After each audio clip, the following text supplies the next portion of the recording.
My name is Linky. In the first months after the frozen apocalypse began, he was attacked by a group of crazed apocalypse fanatics. Andy cruelly torn apart. As he was dying, he saw a woman slowly walk up to me. She looked down on me and sighed. I never thought you'd be so stupid. If you don't have the ability, don't try to be some kind of sane. Andy, my friend, just stood there, silently watching it all happen. He was filled with hatred in this resource scarce apocalypse. He shared my remaining supplies with friends and the family. But in the end, it was my downfall. He was reborn. Linky, are you slacking off again? He woke with a jolt, staring in disbelief at the man in front of me. At this moment, he was sitting at my office desk, still holding a warm cup of milk tea. My ears were filled with constant noise. The director's scolding, my colleagues' laughter. Everyone had mocking smiles on their faces, waiting to see me make a fool of myself. He grabbed the phone on my desk and he looked at it. My mind instantly cleared. This was 1 week before the apocalypse. In a week, an extreme cold front would arrive. Global temperatures would plummet. Blizzards would fall continuously. The average temperature would reach 60 to 70 degrees below zero. That's it, he quit. As he was getting into the elevator, my fine, Gun-jun, grabbed me. He immediately started yelling, "What's gotten into you? If you quit, don't expect me to support you." He stared at him fiercely. "Just you wait. Everything I've been through, I'll pay you back double." There was no more time to think. He hurried to the wholesale food market. In the apocalypse, supplies are the only real currency. A single pack of biscuits could make family members fight to the death. So, my first priority had to be hoarding a massive amount of supplies. After leaving, he immediately contacted our estate agent. He needed to rent a large warehouse of 5,000 square meters. The agent was very efficient. Within minutes, he recommended a place. It was originally used for storage for major supermarkets. It had a lot of shelves, which was perfect for me. He signed the contract, paid a 200,000 deposit, and the rest would be paid monthly. This would be my survival base, the key to my survival. Thinking about my past life, my past trauma, how a group of thugs broke down my door. My heart tightened. The base had to be properly fortified. He quickly ordered 200 bags of rice and flour, and 200 boxes of instant noodles in various flavors. My eyes fell on the self-heating meals, and pre-cooked meal pouches. He went on a crazy hoarding spree. After securing the staple foods, he rushed to the supermarket's food section. He swept the food from the shelves. The shopping carts were overflowing with a dazzling array of products. Compressed biscuits, ham sausages, canned meat, semi-finished marinated chicken and pork chops, and fish fillets. He couldn't miss a single thing. Unexpectedly, he ran into Sia Gigi, who was also shopping. This bitch was one of the people who murdered me. He stared at her, my gaze like poison daggers. She froze for a second when she saw me, then casually linked her arm with mine. "Honey, why are you buying so much food?" "None of your business." He shoved her away, not giving her another glance. He then grabbed another empty cart, and he threw everything from an entire shelf into it. "Go. Linky, you're hoarding so much stuff." Anyone who didn't know better would think the world was about to end. Sia Gigi sighed jokingly. "That's right, Andy, I'm afraid your days are numbered." He sighed bluntly. Sia Gigi gritted her teeth in anger. Fortifying the base would require a lot of money. "I'm an orphan. After years of hard work, I currently have a few $100,000 in savings. It would be a comfortable amount for a normal life. But this was far from enough." He thought of my dear aunt. In my last life, my aunt and her family used their connections to find the location of the official base. But in the end, they even took their cats and dogs with them, but left me behind. When faced with reality, family ties are truly worthless. He took out my phone and he made a call. "Auntie, haven't you always wanted to buy this school district apartment? Yun. One price, 4 million, but I need you to transfer the full amount at once." My aunt on the other end of the line was silent for a moment. "Go wait for me at the property transaction office. I'll be there right away." An hour later, he received a notification on my phone of 4 million transfer. Notification? My aunt let out a sigh of relief and sighed hypocritically. "If you're in trouble, just tell your auntie. We're family, after all." With the money, he immediately contacted a renowned renovation company in the city. He wanted to turn the base into an impenetrable steel fortress. I've already tasted this once. So it won't be a second time. The person who received me was the business manager, Wang Youtian. He wanted to reinforce the warehouse. You need to use bulletproof and explosion-proof glass. The main gate needs a three-layer ventilation system installed. It has to be military grade, capable of filtering harmful gases. You also need hidden cameras installed at multiple angles inside. In short, it needs to be transformed into a fortress. He thought for a moment, and then added, renovate a room in the underground warehouse. Install a fireplace inside, and add a layer of insulation to the walls. When the apocalypse comes, air conditioners and heaters will soon become unusable. This way, the heating problem will be solved. Wang Youtian was a bit surprised. Hey! How many enemies has this young lady made? Miss Lin, our services are custom-made. He looked me up and down. Just the material costs for your plan will be 2 million. He laughed. Money is not an issue. I need you to have it done within 5 days. Seeing how decisive he was, he immediately became more polite. We signed the contract on the spot. The apocalypse requires a large supply of common medicines for treating colds, fevers, and the like. I happen to have a friend who is a pharmaceutical representative with connections in this area. He took out my phone again, and he started online shopping. Cotton quilts, parkas, down jackets, gloves, and cold-proof suits. Layering them should withstand 70 to 80 degrees below zero. Then he went around to all the major farmers' markets, and he bought 3 months' worth of vegetables and fruits. Oh, right. In the apocalypse, it will be freezing. You also need to order enough water and heating facilities. After thinking about it, he quickly drove to a factory, and he ordered 1,0 large water barrels. They can store several years' worth of water. He went to the city's largest reservoir overnight, constantly filling them with water, and he then secretly transported them to the underground warehouse. For the next few days, he also went to a building materials factory to buy some power generation equipment, solar panels, diesel, gasoline, and coal, which instantly emptied my wallet. He went to a loan shark, and he directly took out 1.6 million. Their methods are ruthless. They're not worried about me running away, but I'm worried about how many days they last in the apocalypse. 2 days until the apocalypse. He received a call from Wang Youtian. Miss Lin, the renovation of the base is complete. Please come and inspect it.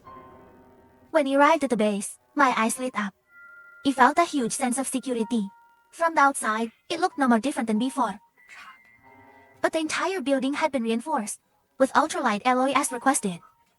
Along with ventilation and heating systems, the cameras were already connected to the power, providing blind spot-free surveillance of the entire area.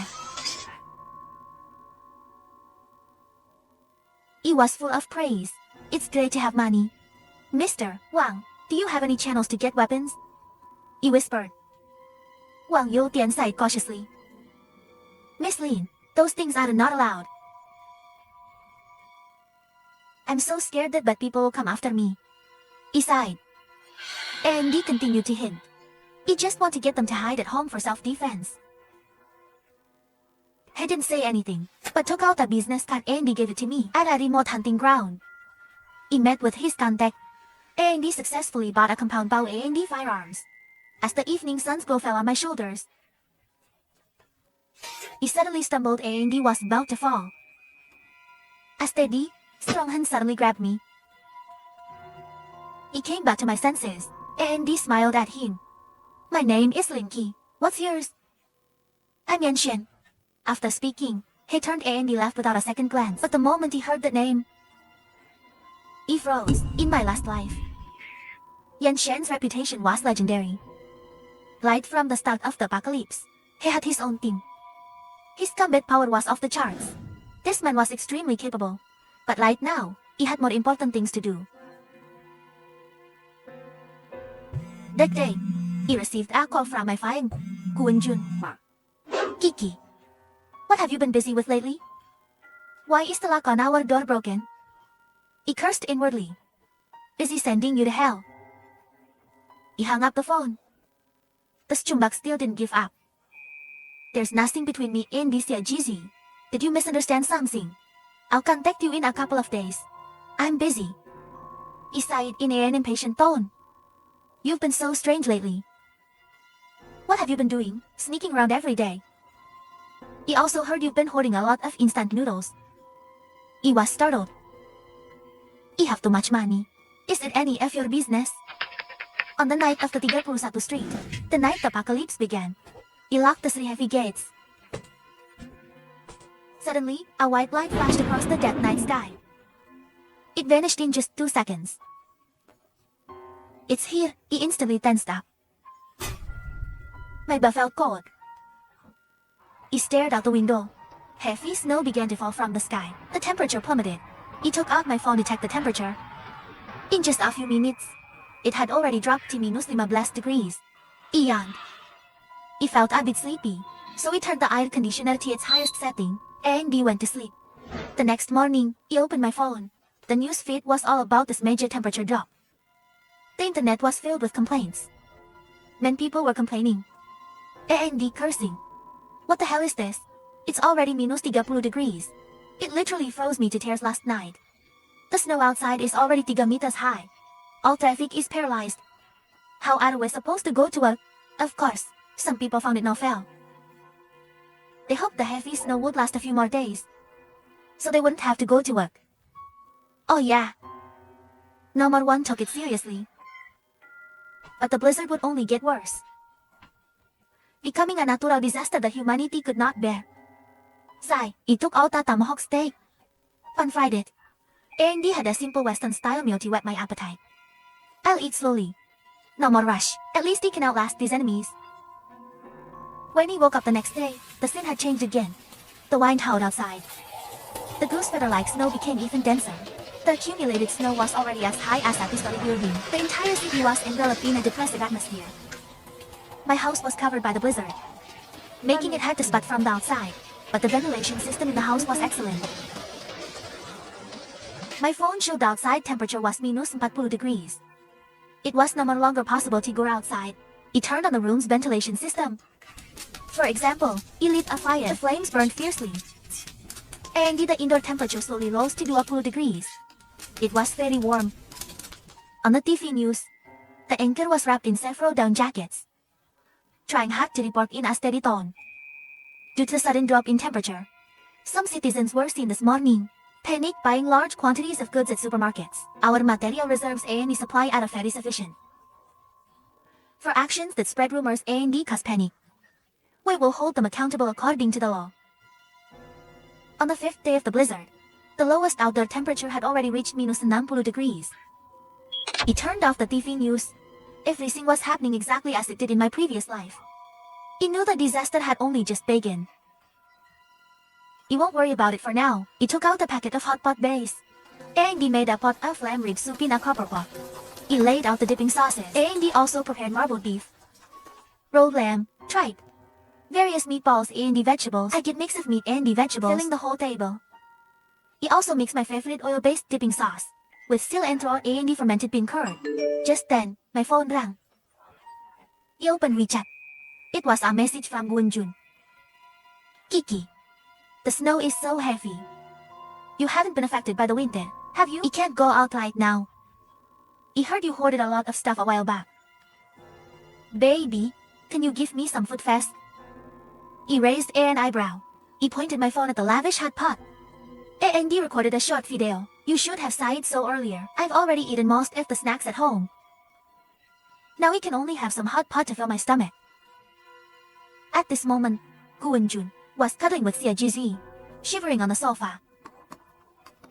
Even though the air conditioner was on its highest setting, the room still felt like a cold cellar. A few minutes later. Do you still want to get married? You used to dote on me the most. You wouldn't be so stingy over a little food, would you? In the past, when he was angry, he would definitely find ways to coax him.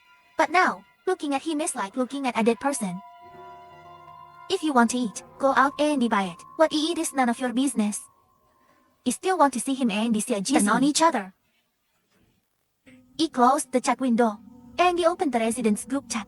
The message count was already at 99. The director of the Homeowners Association was urging everyone to remain calm. In my last life, he begged for a lot of food from me. He had a moment of weakness and he helped him. But in the end, he teamed up with thugs to rob me.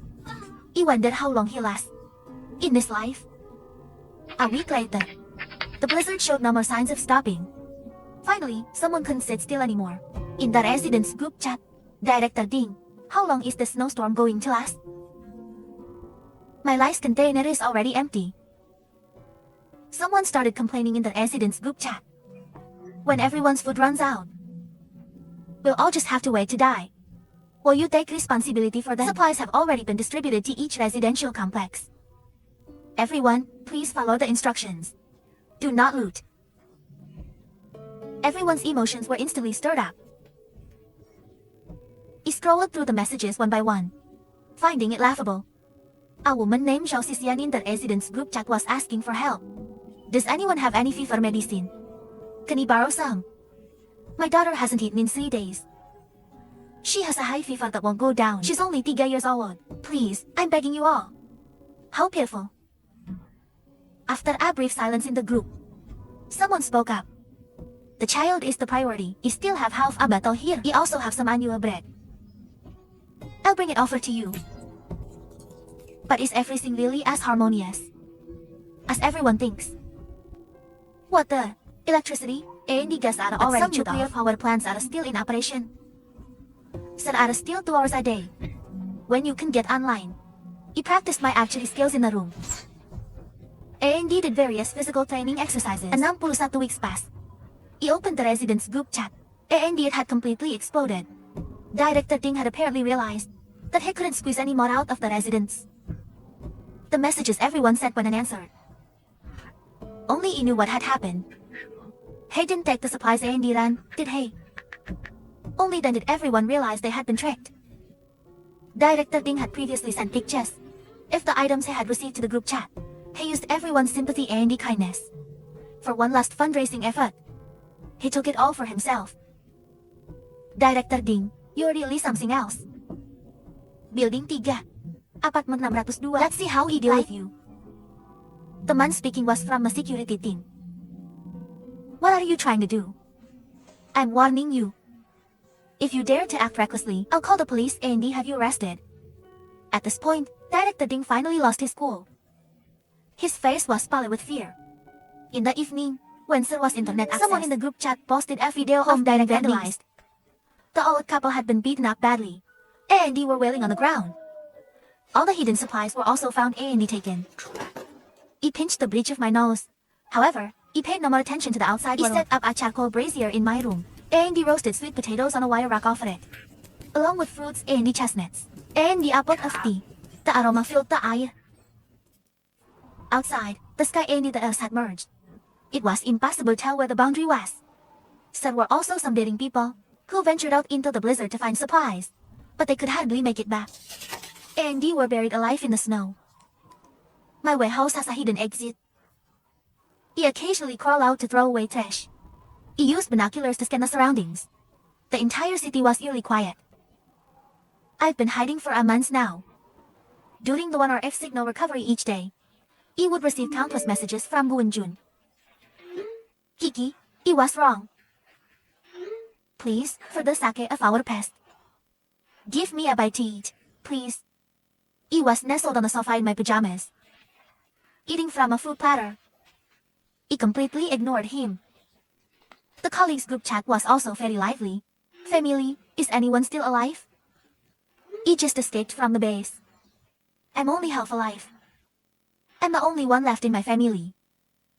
He scrolled through the messages one by one. Gu and Jun also popped up. He really can't hold on any longer. Can someone help me live a few more days? He graduated from a prestigious university. He's handsome and refined, and he has a good appearance. Little Gu, you still have a self-heating meal here. You can come and get it if you need it. The one who replied was a female vice president from the finance department. In whom she usually takes good care of herself, is divorced and lives alone. The vice president was the one he arranged for Gu and Jun's apartment. It's the apocalypse. And she's still willing to give away her life-saving food. He can only say they both get what they want. The next second, he received a message from CIGZ. Linky, you know you're not in that apartment anymore. As long as you let me stay at your place, I'll help you keep your secret. He sneered. If you really know something, I'd like to have a talk with you. Come on over.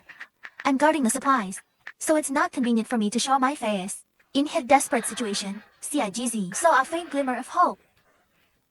He sipped my fruit wine, and he watched the surveillance screen vigilantly. Sure enough, 2 hours later, he saw across from the warehouse a shadow slowly moving towards here. It was heavily bundled up, wearing a red hat and a thick scarf. Just one person, that makes it easier. He put on my cold-proof suit, took my weapon, and he climbed out of the stay hatch to the surface. After spending so long in the comfortable environment of the basement, coming out so suddenly almost made me freeze and he passed out. Snowflakes fell on my face, and he immediately turned into water droplets. He hit my compound bow and he shot arrows in the snow. She stopped me at the warehouse. You want half of your supplies? She got straight to the point. From the day you went to the supermarket to hoard supplies, he got curious and he followed you to this warehouse. He found out it was being renovated. And he also saw many large trucks parked here unloading cargo. He smiled. So what? Why should he share with you? She gritted her teeth, her face turning fierce. We've known each other for years. Why are you being so heartless? Her hand was hidden behind her back, her eyes glued shut. Suddenly, she swung a sharp knife at me. It kicked her in the stomach. The disparity in our strength sent her stumbling back several feet. A few days later, he was sound asleep. When he was suddenly woken up by the sound of a loudspeaker. If there are any survivors, please respond. Where are the volunteers? Bring your supplies. And he come with us to the shelter. He pulled up the surveillance footage. At this moment, there were several Alaskan Malamutes on the snow, pulling 2 sleighs.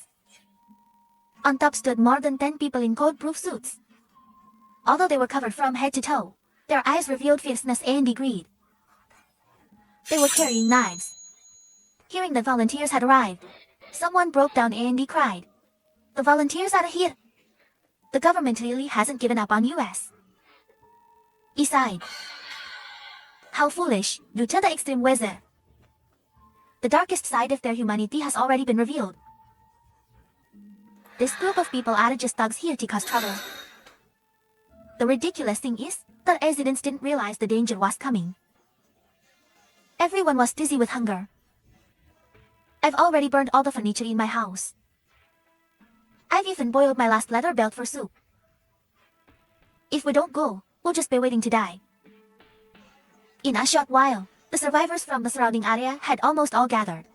At this moment, a leader-like figure stepped out from the group. He was tall and strong, holding a shotgun. Those who want to live, obediently hand over your supplies, and he will spare you. Otherwise, today will be the day you die. My dad is the chief of the police department. You dare to touch me, just fly. The leader tilted his head and he laughed wildly. Ha ha ha, where did you get this sense of superiority? You useless piece of trash. The person still wanted to argue, but then he only heard 2 consecutive sounds. A bloody hole appeared on his head. Touching. A piercing scream echoed through the sky. And he watched the surveillance footage with an expression. Someone stumbled and he ran towards the warehouse.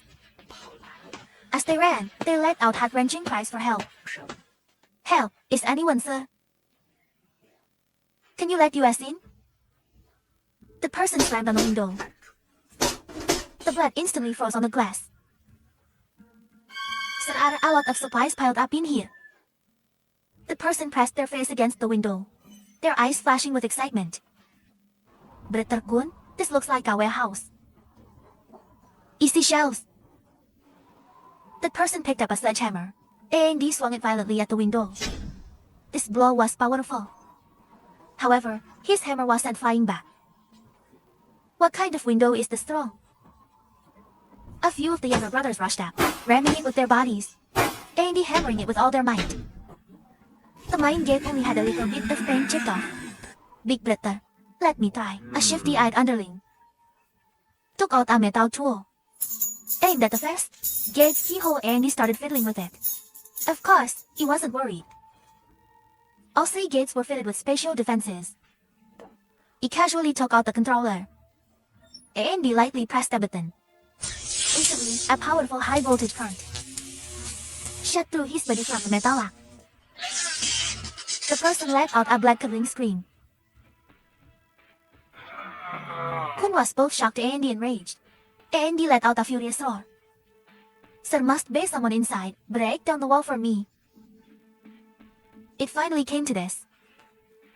Suddenly, a low roar shot through the sky. A snowmobile rushed over, and he stopped steadily beside the warehouse. A man jumped off. He was at least 185 cm tall. Bulletproof vest, bulletproof pants, wearing a level 3 helmet. A large sniper rifle was slung off at his shoulder. The thugs turned around, and they were about to start cursing when a round, black object rolled to their feet. Before they could see clearly, a flash of fire instantly engulfed them. The thug leader. Who are you, Ugh? As soon as he opened his mouth, blood gushed out. He raised his gun, and he put another bullet in the thug's head. My brain was working at high speed, trying to figure out how to escape. He peeked out through a small hole. The man's figure gradually came into my view. He stood so straight and tall. Come on out, Kiki. His voice was clear and cold. He was frozen to the core, and he just stood there, stunned. Long time no more see. I'm Yanshen. For some reason, he obediently opened the door. He took off his helmet and he threw it on the snow. He pulled my trembling body into his arms, and he held me tight. I'm sorry, I'm late. He was confused and bewildered, but his eyes were filled only with me. He sat down across from me. The hunger and he called outside at just the beginning of all the disasters. In our best life, you killed all those people outside, but your left arm was severely injured. After that, you hid in this warehouse for 5 years. You didn't dare to come out until there were no more living people left around. But then, the flood came. Indeed, the warehouse was also flooded. You said you really didn't want to hide in this living hell anymore. And you didn't want to be a burden to me. You didn't hold on any longer. His voice choked with emotion, as if he were truly recalling a long and terrifying past. Ethan, you're making up stories. He was completely shocked and confused. That ex-boyfriend of yours later brought a few people over, wanting to take over your place, but they ended up passing out in the snow. The next day, only a few bones were left. Their bodies were probably hacked apart by them. But aren't you right here, safe and sound? He stared at him blankly. Still not believing him, he calmed himself down a bit, and he then sighed. He was reborn the 2nd year after you left. He entrusted our son to a friend. And he then ended my own life. I don't know why, but when he opened my eyes, he had come back to 10 years ago. He was completely stunned. 1,000 thoughts rushed through my mind, complex and intertwined. So he was also a reincarnator. Our first meeting at the hunting ground, the wheels of fate were already turning. So wait. His gaze fell on my face. In any case, you are Yanshen's wife. Your courage and your resilience, you will always be proud of.